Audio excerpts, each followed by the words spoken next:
D'un côté, l'industrie agroalimentaire. De l'autre, le consommateur. Une guerre à finir contre le sodium qui ne date pas d'hier. En 2002, nous en parlions déjà avec la nutritionniste Chantal Blais. On estime à peu près de l'ordre de 75 notre consommation de sel dans les aliments qui sont transformés. 20 ans plus tard, les choses n'ont pas beaucoup changé. Près de 77 du sel que nous ingérons vient des aliments transformés. Je pense qu'il faut bouger à ce niveau-là.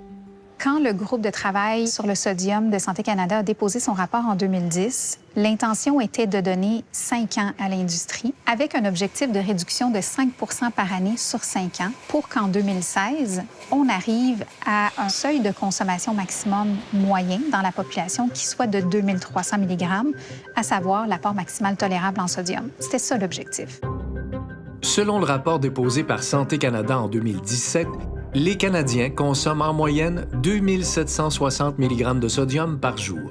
Bien qu'il s'agisse d'une amélioration comparée aux 3400 mg de 2004, notre consommation dépasse toujours l'objectif de 2300 mg par jour. Pourquoi on a plus de difficultés à le diminuer? Le sel a plusieurs fonctions. Oui, il y a une partie fonctionnalité, mais oui, il y a une partie aussi rehausseur de goût. Le sel a cet effet-là de plaisir en bouche qui vient compléter, par exemple, avec une notion sucrée. C'est le cas, par exemple, dans les céréales, dans les pains, dans les produits de boulangerie. Chez Syntec, on offre des services en recherche et développement pour les entreprises agroalimentaires.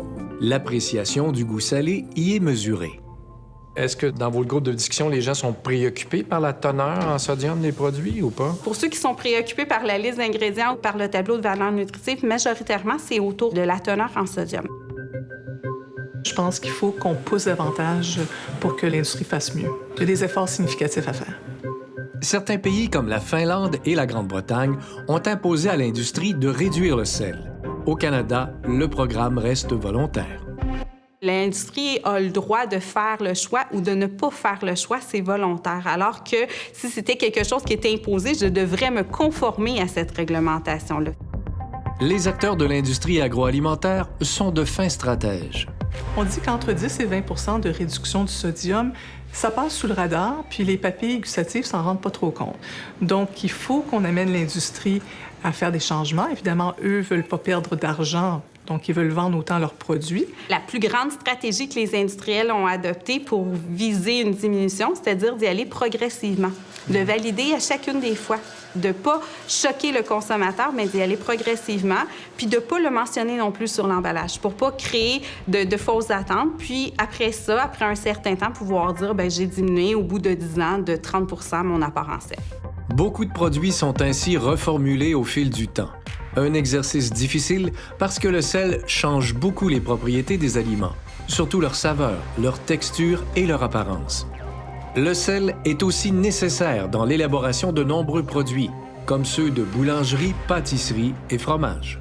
Il y en a partout dans notre alimentation en général, dans le sens dans tous les groupes d'aliments.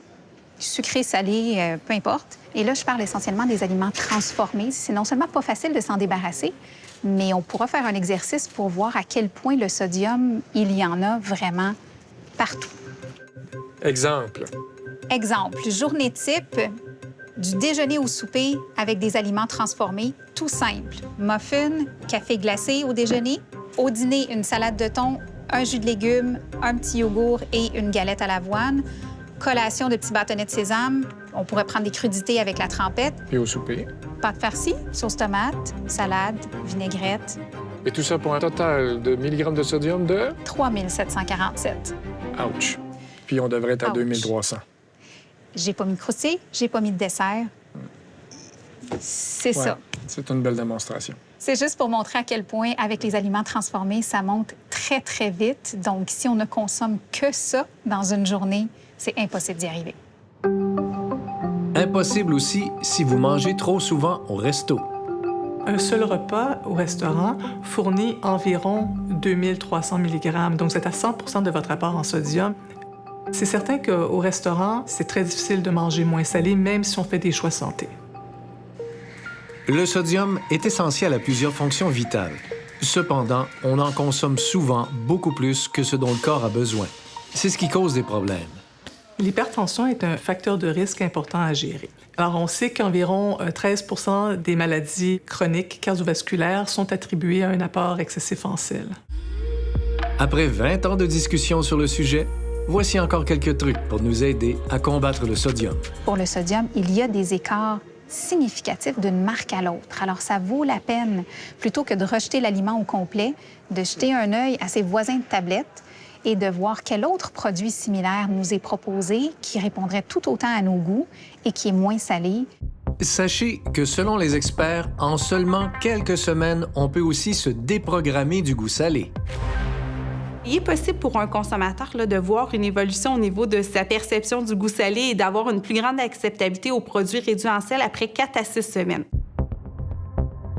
Le chiffre de milligrammes de sodium, c'est pas à lui qu'il faut s'arrêter d'abord et avant tout, c'est le pourcentage qui est juste à côté. Pourquoi? Le calcul est fait pour vous, c'est le pourcentage de l'apport maximum par jour que vous devriez consommer. Tout ce qui est accompagnement, collation ou quelque chose qu'on devrait manger en plus petite quantité, il faut que ce soit en bas de 15 %. Un repas complet, c'est normal qu'il y ait plus de sodium. Donc, si vous avez 20-25 % de l'apport maximal tolérable, il n'y a pas de panique là du tout. Les gens salent de moins en moins, probablement parce qu'ils en sont conscients. Maintenant, il faut qu'on les aide aussi avec des choix alimentaires qui sont moins salés. Donc, c'est là que l'industrie et la restauration sont des joueurs importants pour offrir des produits moins salés.